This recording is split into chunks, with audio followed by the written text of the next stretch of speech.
ഇത് സാൻ കുഗാത്ത് എന്ന ഒരു മുനിസിപ്പാലിറ്റിയാണ്. സ്പെയിനിലെ ബാഴ്സലോണ നഗരത്തിൽ നിന്ന് കുറച്ചകലെയുള്ള ഒരു കൊച്ചുപട്ടണം. ഞാൻ സ്പെയിനിലെത്തിയിട്ട് ഇത് 2ാമത്തെ ദിവസം രാവിലെയാണ്. താമസിക്കുന്ന ഹോട്ടൽ ഹോളിഡേ ഇന്നിന്റെ 5ാം നിലയിലെ എന്റെ മുറിയിൽ നിന്ന് താഴേക്ക് നോക്കിയിരിക്കുന്നു. പെട്ടെന്ന് തന്നെ റെഡിയായി. ബാഗ് എല്ലാം എടുത്ത് ഹോളിഡേ ഇന്നിന്റെ മുറ്റത്തേക്കിറങ്ങി. നേരം 8 മണിയാകുന്നു. മനോഹരമായ നല്ലൊരു ഹോട്ടലാണിത്. ശാന്തസുന്ദരമായ ഒരു പ്രദേശത്തെ ഹോട്ടൽ. വൻ നഗരമായ ബാഴ്സലോണയിൽ നിന്ന് ഏതാണ്ട് 30 കിലോമീറ്റർ അകലമേയുള്ളൂ. എന്നാൽ ഇവിടെ ഗ്രാമീണമായ അന്തരീക്ഷമാണ്. പട്ടിയുമൊത്ത് നടക്കാനിറങ്ങിയ മനുഷ്യർ. ബാഴ്സലോണ ഉൾപ്പെടെ സ്പെയിനിന്റെ ഈ ഭാഗങ്ങളെല്ലാം ധാരാളം മലനിരകളുള്ള സ്ഥലമാണ്. ഞാൻ അങ്ങനെ നിൽക്കെ സുഹൃത്ത് അഡ്വക്കേറ്റ് തോമസ് എത്തി. എറണാകുളംകാരൻ. അദ്ദേഹം കാറുമായാണ് എത്തിയിരിക്കുന്നത്. അഡ്വക്കേറ്റ് തോമസും അദ്ദേഹത്തിന്റെ ഭാര്യ അഡ്വക്കേറ്റ് ജീനുമാണ് ഇന്നലെ എന്നെ എയർപോർട്ടിൽ വന്ന് സ്വീകരിച്ചതും പല കാഴ്ചകളിലേക്ക് കൊണ്ടുപോയതുമൊക്കെ. ഇന്ന് ദീർഘമായ ഒരു യാത്ര ലക്ഷ്യമിട്ടാണ് ഞങ്ങൾ ഇറങ്ങുന്നത്. ഹോളിഡേ ഇന്നിൽ നിന്ന് യാത്ര പുറപ്പെട്ടു. ഞങ്ങൾക്ക് അൻഡോറ എന്ന ഒരു രാജ്യം വരെ പോകണം. ഇന്ന് രാത്രി ഇവിടേക്ക് തിരിച്ചു വരില്ല. സ്പെയിനിനും ഫ്രാൻസിനും ഇടയിലുള്ള ഒരു ചെറു രാജ്യമാണ് അൻഡോറ. ഹോളിഡേ ഇൻ ഹോട്ടലിന്റെ പുറകിൽ കൂടിയാണ് E15 എന്ന യൂറോപ്യൻ റൂട്ട്. 3700 കിലോമീറ്റർ നീളമുള്ള റൂട്ടാണത്. അതിനെ മുകളിലൂടെ ക്രോസ് ചെയ്ത് ഞങ്ങൾ യാത്ര തുടർന്നു. ഈ പ്രദേശമെല്ലാം സാൻ കുഗാത്തിന്റെ ഭാഗമാണ്. 4ാം നൂറ്റാണ്ടിന്റെ തുടക്കകാലത്ത് ഈ പ്രദേശത്തുണ്ടായിരുന്ന ഒരു കോട്ടയിൽ വെച്ച് കൊല്ലപ്പെട്ട സാൻ കുഗാത്ത് എന്ന ക്രൈസ്തവ സന്യാസിയിൽ നിന്നാണ് ഈ പ്രദേശത്തിന് ആ പേര് ലഭിച്ചത്. ട്യൂണീഷ്യയിൽ ജനിച്ച അദ്ദേഹം യുവാവായിരിക്കെ ഒരു സന്യാസിയായി. ക്രിസ്തുമതം പ്രചരിപ്പിക്കുന്നതിനായി ബാഴ്സലോണയിലെത്തിയ അദ്ദേഹം റോമൻ ചക്രവർത്തിയായ ഡയോക്ലിയേഷ്യന്റെ ക്രൈസ്തവ വേട്ടയുടെ ഇരയാവുകയായിരുന്നു. ബാഴ്സലോണയുടെ ഒരു ഉപനഗരമാണ് സാൻ കുഗാത്ത്. മേഖലയിൽ ഏറ്റവും ഉയർന്ന ജീവിത നിലവാരമുള്ള പ്രദേശം. തിരക്കേറിയ ബാഴ്സലോണ നഗരത്തിൽ നിന്നു മാറി ശാന്തമായ അന്തരീക്ഷത്തിൽ താമസിക്കാൻ ആളുകൾ തിരഞ്ഞെടുക്കുന്ന ഒരിടമാണിത്. ബാഴ്സലോണ നഗരത്തിൽ ജോലി ചെയ്യുന്ന പലരും സാൻ കുഗാത്ത് പോലുള്ള പട്ടണങ്ങളിലാണ് താമസിക്കുന്നത്. എറണാകുളത്തിന് ആലുവ, അങ്കമാലി എന്നൊക്കെ പറയുന്നത് പോലെയാണ് ഇവിടം. ഇന്ന് ആദ്യം ഞങ്ങൾ പോകുന്നത് മോൺസെറാത്ത് എന്ന സ്ഥലത്തേക്കാണ്. മോൺസെറാത്ത് ഒരു പർവ്വതമാണ്. അതിനു മുകളിൽ ഒരു മൊണാസ്ട്രിയുണ്ട്. അതിമനോഹരമായ ഒരു സ്ഥലമാണ്. ബാഴ്സലോണയിൽ നിന്ന് ഏറ്റവും അടുത്തുള്ള ഒരു സുന്ദരമായ സ്ഥലം. പ്രകൃതിയുടെ അത്ഭുതമുണ്ട് അവിടെ. എന്നാൽ മനുഷ്യനിർമ്മിതമായ അത്ഭുതങ്ങളും മലമുകളിൽ കാണാം. ഇവിടെ നിന്ന് കഷ്ടിച്ച് ഒരു 50 മിനിറ്റിന്റെ യാത്രയുണ്ട്. 1236 മീറ്റർ വരെ ഉയരമുള്ള കൊടുമുടികളുള്ള പർവ്വതമാണ് മോൺസെറാത്ത്. ഇത് ലിറോയി മെർലിൻ എന്ന സ്ഥാപനമാണ്. ലൈറ്റ്നിംഗ്, പ്ലംബിംഗ്, ഹീറ്റിംഗ് എന്നിവയുടെ സൊല്യൂഷൻസ് നൽകുന്ന പ്രസ്ഥാനമാണ്. അത് ലോകം മുഴുവനുമുള്ള ഒരു നെറ്റ്വർക്കാണ്. അത്തരത്തിലുള്ള ധാരാളം സ്ഥാപനങ്ങൾ ഇവിടെയുണ്ട്.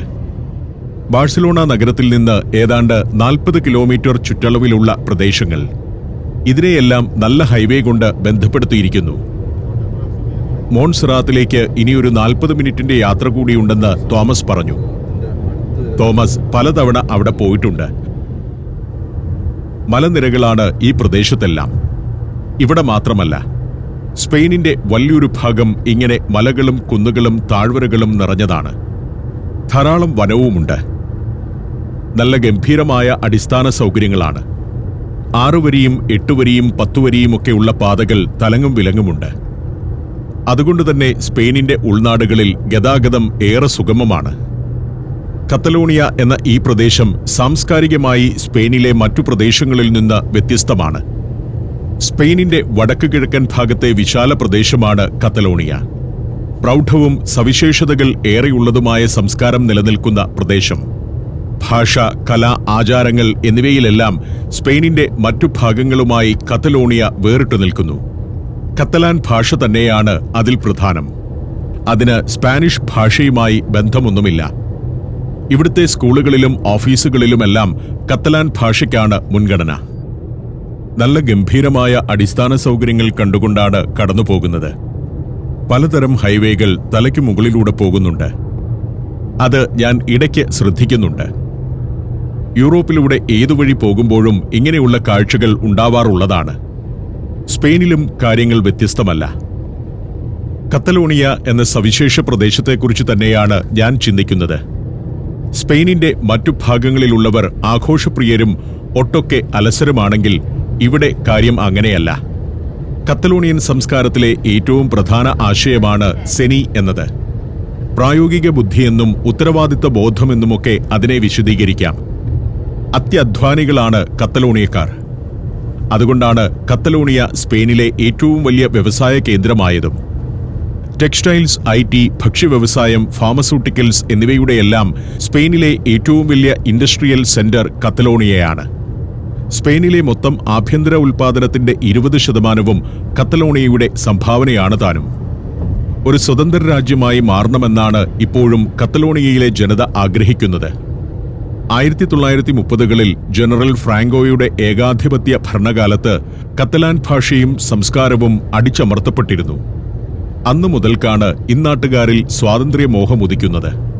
2006ൽ അതിനുവേണ്ടി പ്രക്ഷോഭം തുടങ്ങി. സ്പെയിൻ തങ്ങളെ കൊള്ളയടിക്കുന്നു എന്നാണ് സമരക്കാർ പറഞ്ഞത്. ശക്തമായ നടപടികളിലൂടെയും അനുനയ നീക്കങ്ങളിലൂടെയും സ്പാനിഷ് ഗവൺമെന്റ് ആ പ്രക്ഷോഭം അവസാനിപ്പിക്കുകയാണുണ്ടായത്. എങ്കിലും ആ കനൽ ഇപ്പോഴും അണഞ്ഞിട്ടില്ല. ഈ കാണുന്നതാണ് മോൺസെറാത്ത് പർവ്വതനിര. മനോഹരമായ ഒരു കാഴ്ചയാണത്. ഈ മലനിരയുടെ മറുവശത്തെത്തണം. അവിടെയാണ് ഞങ്ങളുടെ ലക്ഷ്യസ്ഥാനമായ മൊണാസ്ട്രി. വളഞ്ഞു ചുറ്റി കുറച്ചു പോകണം. പ്രകൃതി സൗന്ദര്യം കൊണ്ടും ആത്മീയ പ്രാധാന്യം കൊണ്ടും ലോകപ്രശസ്തമായ പർവ്വതമാണ് മോൺസെറാത്ത്. മോൺസെറാത്ത് എന്നാൽ മുറിച്ചെടുത്തതുപോലെയുള്ള പർവ്വതം എന്നാണ് അർത്ഥം. മലനിരയുടെ മുകൾ ഭാഗം വാളിന്റെ പല്ലുകൾ പോലെ ക്രമരഹിതമായി ഉയർന്നും താഴ്ന്നും നിൽക്കുന്നതുകൊണ്ടാണ് മോൺസെറാത്ത് എന്ന പേര് വന്നത് എന്നും വാദമുണ്ട്. എൽ പ്ല ദെൽ കാസ്റ്റൽ എന്നറിയപ്പെടുന്ന സ്ഥലമാണിത്. ഒരു ചെറിയ പട്ടണം, മോൺസെറാത്ത് പർവ്വതത്തിന്റെ ഒരു ചെരുവിലെ പട്ടണം. അതിന് പശ്ചാത്തലമൊരുക്കി മലനിര അങ്ങനെ നിൽക്കുന്നു. പുൽമേടുകളും കൃഷിയിടങ്ങളുമൊക്കെയുള്ള സ്ഥലം. ധാരാളം ഹൈക്കിംഗ് ട്രെയിലുകളുള്ള ഒരു പ്രദേശവുമാണിത്. വേനൽക്കാലത്ത് ഹൈക്കിങ്ങിനായി ധാരാളം ആളുകൾ ഇവിടെ എത്താറുണ്ട്. ഹൈവേയിൽ നിന്ന് എക്സിറ്റ് എടുക്കേണ്ട ഒരു സ്ഥലമെത്തി. പർവ്വതത്തിന് ഓരോ ഭാഗത്തും ഓരോ രൂപമാണ്. മനോഹരമായ കാഴ്ചയാണത്. ഇവിടെ വച്ച് ഞങ്ങൾ A2 ഹൈവേയിൽ നിന്ന് എക്സിറ്റ് എടുക്കുകയാണ്. അവിടെ നിന്ന് പിന്നെ 2 വരി മാത്രമുള്ള ഒരു പാതയിലൂടെയായി യാത്ര. ഇങ്ങനെയാണ് ഇവിടുത്തെ ഉൾനാടൻ പാതകൾ. ടൂറിസ്റ്റ് കേന്ദ്രങ്ങളിലേക്കും നാച്ചുറൽ വണ്ടേഴ്സിലുമൊക്കെ ഇത്തരം പാതകളാണ് കൂടുതലും. അങ്ങകലെ പ്രത്യേക രൂപമുള്ള റോക്ക് ഫോർമേഷനുകൾ കാണാം. ഇവിടേക്കെത്തുമ്പോൾ മറ്റൊരു കാഴ്ച ധാരാളം കാറുകൾ വഴിയോരങ്ങളിൽ നിർത്തിയിട്ടിരിക്കുന്നതാണ്. അതെന്തുകൊണ്ടാണെന്ന് ഞാൻ തോമസിനോട് ചോദിച്ചു. മലമ്പ്രദേശങ്ങളും വനങ്ങളുമാണ് ഈ പ്രദേശം മുഴുവൻ. അതുകൊണ്ട് തന്നെ ഒഴിവു ദിവസങ്ങളിൽ ധാരാളം പേർ വന്ന് കാറുകൾ ഇവിടെ പാർക്ക് ചെയ്തിട്ട് മല കയറാൻ പോകും, അല്ലെങ്കിൽ വനത്തിലൂടെ നടക്കാൻ പോകും. അതൊരു വലിയ ആക്ടിവിറ്റിയാണ്. ട്രെക്കിംഗ് ആണ് പ്രധാനം. ഇവിടെ നിന്ന് ഇടത്തോട്ട് തിരിഞ്ഞാൽ മൻറേസ എന്ന സ്ഥലത്തെത്തും. വലത്തോട്ട് തിരിഞ്ഞാൽ മോൺസെറാത്ത് മൊണാസ്ട്രിയിലും. ഞങ്ങൾ വലത്തോട്ട് തിരിഞ്ഞു. ഗംഭീര ഭൂപ്രകൃതി, ആകാശം മുട്ടുന്ന പാറക്കെട്ടുകൾ, റോക്ക് ഫോർമേഷനുകൾ, വ്യത്യസ്തവും വിചിത്രവുമായ കാഴ്ചകൾ. പർവ്വതത്തിൽ ഇടയ്ക്കൊക്കെ ടണലുകളുണ്ട്. പാത സൗകര്യപ്രദമാക്കാനുണ്ടാക്കിയ ടണലുകളാണ്. പക്ഷേ ഇവിടെ മൊണാസ്ട്രി രൂപം കൊണ്ട കാലത്ത് ആ ടണലുകളോ ഇങ്ങനെയൊരു പാത തന്നെയോ ഉണ്ടായിരുന്നില്ല. ലക്ഷക്കണക്കിന് വർഷങ്ങളിലെ ഭൗമ പ്രതിഭാസങ്ങളുടെ ഫലമായാണ് മോൺസെറാത്തിന് ഇന്നത്തെ രൂപം വന്നത്. 50 ദശലക്ഷം വർഷം മുൻപ് ഇവിടമെല്ലാം കടലിനടിയിലായിരുന്നു. അക്കാലത്ത് വൻ നദികൾ ഒഴുക്കിക്കൊണ്ടുവന്ന ഭീമൻ പാറകളും മണലും ചെളിയുമെല്ലാം ഇവിടെ അടിഞ്ഞുകൂടി. കാലക്രമേണ അതെല്ലാം ഉറച്ച് വലിയ പാറകളായി. ടെക്ടോണിക് പ്ലേറ്റുകളുടെ ചലനം മൂലം പ്രദേശം ഉയരുകയും കടൽ പിന്മാറുകയും ചെയ്തതോടെ മനോഹര രൂപമുള്ള പർവ്വതം രൂപപ്പെടുകയായിരുന്നു. പിന്നീട് ലക്ഷക്കണക്കിന് വർഷങ്ങൾക്കിടെ മഴ, കാറ്റ്, മഞ്ഞ് എന്നിവ മൂലം പാറകൾക്കിടയിലെ മൃദുവായ ഭാഗങ്ങൾ ഒലിച്ചുപോയി. അതോടെ പർവ്വതത്തിൽ അനേകം റോക്ക് ഫോർമേഷനുകൾ ഉണ്ടാവുകയും ചെയ്തു.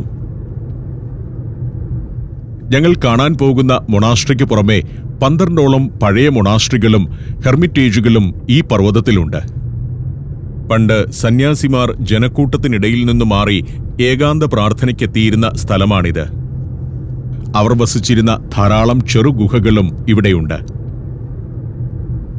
കാണുന്നവരുടെ ഭാവനയ്ക്കനുസരിച്ച് പണ്ട് മോൺസെറാത്തിലെ പല മലകൾക്കും പാറകൾക്കും ഓരോ പേരുകൾ നൽകിയിരുന്നു. ആന, കുതിര, കൈവിരൽ എന്നൊക്കെ അർത്ഥം വരുന്ന പേരുകൾ. ഒരിടത്ത് വണ്ടി നിർത്തി ഞങ്ങൾ ഇറങ്ങി. മനോഹരമായൊരു കാഴ്ചയുള്ള സ്ഥലമാണ്. ഒരു ക്യാമ്പർ വെഹിക്കിളും മറ്റും നിർത്തിയിട്ടിട്ടുണ്ട്. ഒരു വ്യൂ പോയിന്റും കൂടിയാണ് ഇവിടം. ഇവിടെ നിന്ന് നോക്കുമ്പോൾ താഴെ ഒരു മൊണാസ്ട്രി കാണാം. ഒരു കെട്ടിടമായി അതുമാത്രമേ ഉള്ളൂ അവിടെ. മനോഹരമായൊരു സ്ഥലത്താണ് മൊണാസ്ട്രി. പരിസരമൊക്കെ വിജനമാണ്. പാറക്കെട്ടിന്റെ എഡ്ജ് പോലുള്ള ഒരു ഭാഗത്ത് ഒരു മൊണാസ്ട്രി. സാൻ ബെനറ്റ് മൊണാസ്ട്രി എന്നാണ് അതിന്റെ പേര്. ബാർജസ് എന്ന സ്ഥലത്താണ് ആ മൊണാസ്ട്രി ഇരിക്കുന്നത്. AD 960 ബെനഡിക്റ്റൻ സന്യാസിമാർ സ്ഥാപിച്ചതാണത്. 10-ാം നൂറ്റാണ്ട് മുതൽ 19-ാം നൂറ്റാണ്ട് വരെ തുടർച്ചയായി സന്യാസിമാർ വസിച്ചു വന്നിരുന്നു അവിടെ. ഇപ്പോഴും ഏതാനും സന്യാസിമാരുണ്ടെങ്കിലും പൂർണ്ണമായും ഒരു മൊണാസ്ട്രി എന്ന നിലയിൽ അത് പ്രവർത്തിക്കുന്നില്ല. ഒരു കൾച്ചറൽ ടൂറിസം സെന്ററാണ് ഇപ്പോഴിവിടം. അങ്ങകലെ പർവ്വതനിരകൾ മഞ്ഞു മൂടിക്കിടക്കുന്നത് കാണാം. അവിടേക്കാണ് ഞങ്ങൾ ഇനി പോകുന്നത്. കുറേ അകലെയാണത്. ഇപ്പോഴും മഞ്ഞുകാലം തീർന്നിട്ടില്ല. നല്ല മഞ്ഞുണ്ട്. ചുറ്റുമുള്ള ഈ പർവ്വതനിരകൾ കാണുക. അതിമനോഹരമാണ് ആ റോക്ക് ഫോർമേഷനുകൾ. എത്ര ഫോട്ടോ എടുത്താലും മതിവരില്ല. Germany, Poland, Bosnia and Herzegovina, Kyrgyzstan.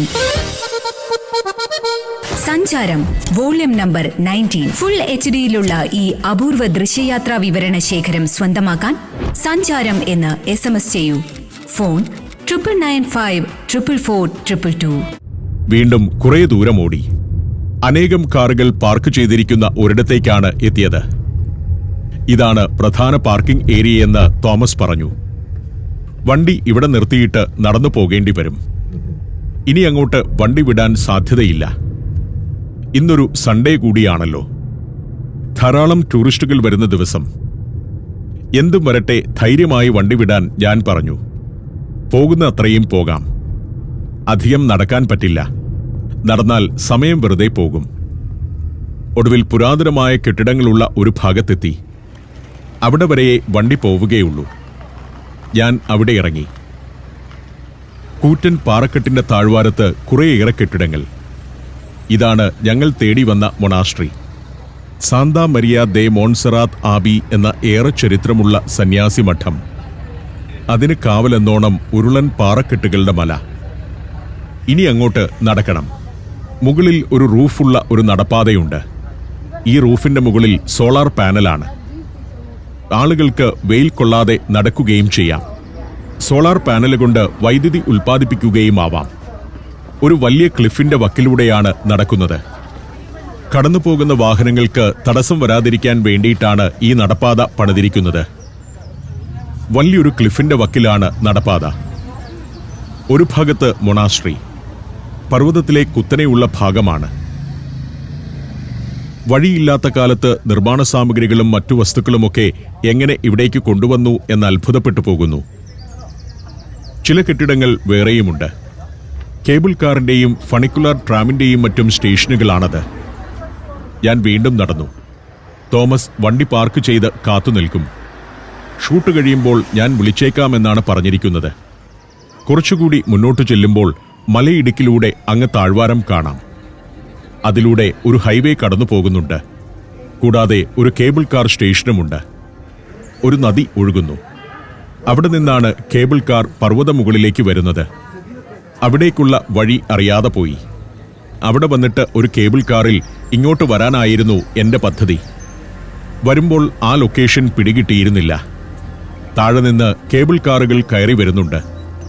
30ഓളം പേർക്ക് യാത്ര ചെയ്യാവുന്ന കേബിൾ കാറാണ്.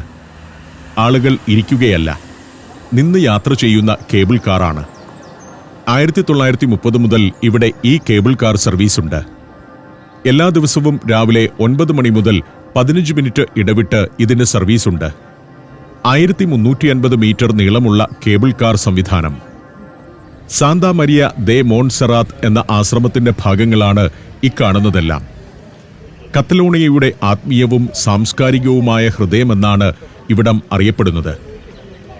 1000 വർഷം മുൻപ്, അതായത് 1025-ലാണ് ഈ ആശ്രമം സ്ഥാപിതമാകുന്നത്. ഒലിബ എന്ന ബെനഡിക്റ്റൻ സന്യാസിയായിരുന്നു ആശ്രമ സ്ഥാപകൻ. 12-ാം നൂറ്റാണ്ടായപ്പോഴേക്കും മൊണാസ്ട്രിയുടെ പ്രാധാന്യം വർദ്ധിച്ചു. കാടും മലയും താണ്ടി അനേകർ ഇവിടെ തീർത്ഥാടനത്തിനെത്താൻ തുടങ്ങുകയും ചെയ്തു. ഇപ്പോൾ വിശ്വാസികളും ടൂറിസ്റ്റുകളും ഉൾപ്പെടെ 25 ലക്ഷം പേർ ഇവിടം സന്ദർശിക്കുന്നുണ്ടെന്നാണ് കണക്ക്. 70 സന്യാസിമാരാണ് ഇപ്പോൾ മൊണാസ്ട്രിയിലുള്ളത്. ഹോട്ടലുകൾ, അപ്പാർട്ട്മെന്റുകൾ എന്നിവയെല്ലാമുണ്ട് ഇപ്പോൾ ഈ സമുച്ചയത്തിൽ. ലൈബ്രറി, മ്യൂസിയം, റെസ്റ്റോറന്റുകൾ തുടങ്ങി പലതും. തേൻ നിറമുള്ള സാൻഡ്സ്റ്റോണിൽ തീർത്ത കെട്ടിടങ്ങളാണ്. താഴ്വാരത്തുനിന്നും കൊണ്ടുവന്ന സാമഗ്രികൾ ഉപയോഗിച്ചാണ് ഇതെല്ലാം പണിതിരിക്കുന്നത്. ഇവിടെ താൽക്കാലിക ടെന്റുകളിൽ എന്തൊക്കെയോ കച്ചവടം നടക്കുന്നുണ്ട്. അത് ഫാർമേഴ്സ് അവരുടെ കാർഷിക ഉൽപ്പന്നങ്ങൾ കൊണ്ടുവന്ന് വിൽക്കുന്നതാണെന്ന് പിന്നീട് മനസ്സിലായി. പല കാലങ്ങളിൽ നിർമ്മിച്ചവയാണ് ഇവിടെയുള്ള കെട്ടിടങ്ങൾ. 11-ാം നൂറ്റാണ്ട് മുതൽ 20-ാം നൂറ്റാണ്ട് വരെ പല സമയങ്ങളിലായി പണിത കെട്ടിടങ്ങൾ അതിലുണ്ട്. ഈ സമുച്ചയത്തിലാകെ 300 മുറികളുണ്ടെന്നാണ് കണക്ക്. അതിൽ 70-80 മുറികൾ സന്യാസിമാരുടെ താമസയിടങ്ങളാണ്. ഹോട്ടൽ അബാറ്റ്, സിസിനറോസ്, സെൽസ് അബാറ്റ്, മാർസറ്റ് എന്നീ താമസയിടങ്ങളിലായി 100-ലേറെ മുറികളുണ്ട്. സഞ്ചാരികൾക്കുള്ള അപ്പാർട്ട്മെന്റുകൾ വേറെ. വാരാന്ത്യങ്ങളിലാണ് സന്ദർശകരുടെ വലിയ തിരക്കുണ്ടാവുക. മതപരമായി പ്രത്യേകതയുള്ള ദിവസങ്ങളിൽ വിശ്വാസികളുടെ തിരക്കും കൂടുതലായിരിക്കും. ഇവിടെ വരുന്ന എല്ലാവരും ഞങ്ങളെപ്പോലെ കാറിൽ വരുന്നവരല്ല. താഴ്വാരത്തു നിന്നും ഫണിക്കുലാർ ട്രെയിനിലും കേബിൾ കാറിലും വരുന്നവരുണ്ട്. ഇതിൽ കുറെ പേർ ഇവിടെ ദിവസങ്ങളോളം താമസിക്കാൻ വരുന്നവരുമാകാം. ചിലർ ഇവിടെ നിന്ന് എക്സസൈസ് ചെയ്യുന്നതിന്റെ കാര്യം എന്താണെന്നോ? നടന്നു കയറി വന്നവരാണ് അവർ. അങ്ങ് താഴെ ഹൈവേയിൽ നിന്ന് ട്രാമിന്റെ പാളത്തിലൂടെ നടന്നു വരുന്നവർ ധാരാളമുണ്ട്. പിന്നെ പാറകൾക്കിടയിലുള്ള ഇടുങ്ങിയ വഴികളിലൂടെ കയറി വരുന്നവരും.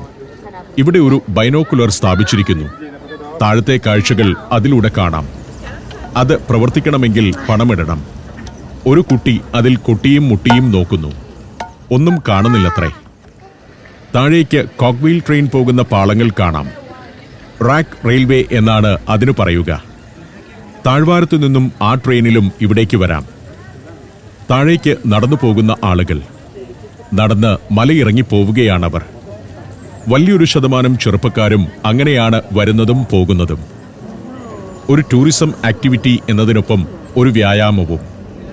ഞാൻ അങ്ങനെ നിൽക്കെ ഒരു കോക്വീൽ ട്രെയിൻ മല കയറി വരുന്നു. 4 ബോഗിയുണ്ട് അതിന്. ക്രീമെല്ലേറ ദ മോൺസറാത്ത് എന്നാണ് അതിന്റെ പേര്. 1892-ലാണ് ഇവിടേക്ക് ട്രെയിൻ സർവീസ് ആരംഭിച്ചത്. 2003-ൽ പൂർണ്ണമായും നവീകരിച്ച കോക്വീൽ ട്രെയിൻ സർവീസാണിത്. 5 കിലോമീറ്റർ നീളമുള്ള റെയിൽവേ. അതിനിടെ 3 സ്റ്റേഷനുകളുമുണ്ട്. താഴെയാണ് റെയിൽവേ സ്റ്റേഷൻ. കുത്തനെ കയറ്റം കയറുന്ന ട്രെയിനാണ്. യൂറോപ്പിൽ പലയിടത്തും ഇത്തരത്തിൽ മലയിലേക്ക് കുത്തനെ കയറുന്ന കോക്വീൽ ട്രെയിൻ സർവീസുണ്ട്. പല്ലുള്ള ചക്രങ്ങൾ കൊണ്ട് നീങ്ങുന്ന ട്രെയിനുകളാണത്. ഈ കെട്ടിടത്തിന്റെ ചുവട്ടിൽ നിൽക്കുമ്പോഴാണ് അതിന്റെ വലിപ്പം മനസ്സിലാവുന്നത്. 10 നിലയും 12 നിലയുമൊക്കെയുള്ള കെട്ടിടങ്ങളാണ്. അതിഗംഭീരമായ നിർമ്മിതികൾ. ഒരു കൂറ്റൻ മലയുടെ ഒരു ചെറിയ ക്ലിഫിലാണ് ഇതെല്ലാം പണിതിരിക്കുന്നത്. അവിടെ ഈ റെയിൽവേ സംവിധാനം കൊണ്ടുവരാനൊക്കെ അടിസ്ഥാന സൗകര്യങ്ങൾ വലിയ തോതിൽ വികസിപ്പിച്ചിരുന്നു.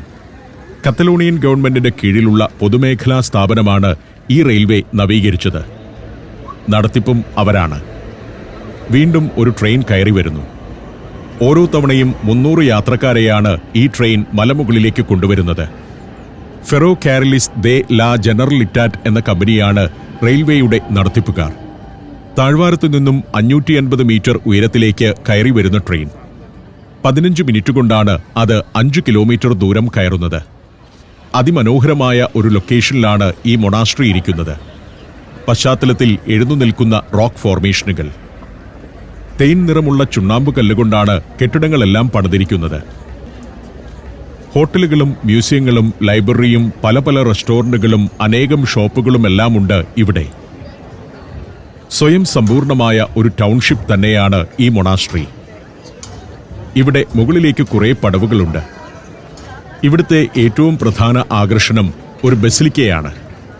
ആ ബസിലിക്കയിലേക്ക് നമുക്ക് ഈ പടവുകൾ കയറിപ്പോകാം. കുറേ നടക്കണം. മലമുകളിലെ ഒരു മതകേന്ദ്രം എത്ര വൃത്തിയോടെയും ഭംഗിയോടെയുമാണ് ഒരുക്കി വെച്ചിരിക്കുന്നത്. ശരിക്കും നമ്മുടെ ശബരിമലയൊക്കെ ഇതുപോലെയാണ് രൂപപ്പെടുത്തേണ്ടത്. ഇവിടുത്തെ കാഴ്ചകൾ എന്തൊക്കെയാണെന്ന് എഴുതി വച്ചിട്ടുണ്ട്. നമ്മുടെ ഹിൽ സ്റ്റേഷനുകളിലെ തീർത്ഥാടന കേന്ദ്രങ്ങൾക്ക് മാതൃകയാക്കാവുന്ന ഒരിടമാണിത്. ആവശ്യമില്ലാത്തവ എല്ലാം എടുത്തു കളഞ്ഞ് കൃത്യമായ ആർക്കിടെക്ചറൽ ശൈലിയിൽ വൃത്തിയായിട്ടൊരുക്കിയ സംവിധാനങ്ങൾ വരണം.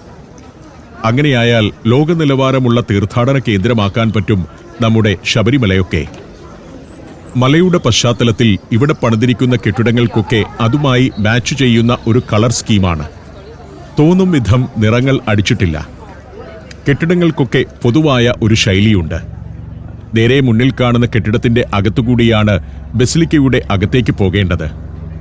ഞാൻ അവിടെ നിന്ന് കുറേ നേരം ആ ദൃശ്യങ്ങൾ പകർത്തിയെടുത്തു. പിന്നിൽ പരുക്കൻ പാറക്കെട്ടുകൾ, താഴെയുള്ളത് ഹോസ്റ്റലുകളും മറ്റുമാണ്. അതിഗംഭീരമായ ഒരു സ്ഥലം, പ്രകൃതിയുടെ മടിത്തട്ടിലെ ഒരു മൊണാസ്ട്രി. ആ കാഴ്ചകൾ കണ്ടുകൊണ്ട് ഞാൻ അവിടെ നിന്നു.